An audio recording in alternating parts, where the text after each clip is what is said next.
Pamirsa Bandara Internasional I Gusti Ngurah Rai Bali nguningayang wilangan ayahan pinih ageng risampun pandemi COVID-19.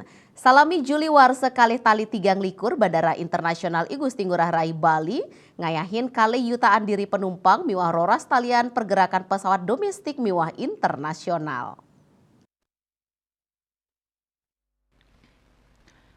General Manager Bandara Ngurah Rai Handi Heriu Ditiawan Maonsang wilangan penumpang ring warsa kali tali tigang likur mesaih sarang kuentenan penumpang ring warsa kali tali kali likur sane lintang. Selami warsane mangkin kantos bulan Juli, bandara sampun ngayahin langkungan 11 yutaan diri penumpang domestik miwah internasional utawi sampun memargi sia dasa 5%, samian wilangan penumpang ring warsa kali tali kali likur wenten roras yutaan diri penumpang domestik miwah internasional. Manut Dani, wenten langkungan ayuta diri penumpang internasional inggian penumpang sane rauh langkungan 500-an diri, tur penumpang sane memargi wenten langkungan 500 talian diri selami Juli warsane mangkin. Pai ketandane taler nureksain, 900-an tali diri penumpang domestik antuk samasan diri penumpang sane rauh, tur 500-an tali diri penumpang sane memargi.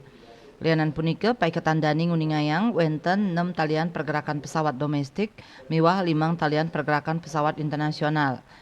Dan yang wadarang rute Jakarta ngelintangin Bandara Internasional Soekarno-Hatta dados destinasi domestik antuk wilangan pergerakan penumpang pinih ageng inggih punika langkungan 500 talian diri penumpang. Parwate Bali Pos nguningayang.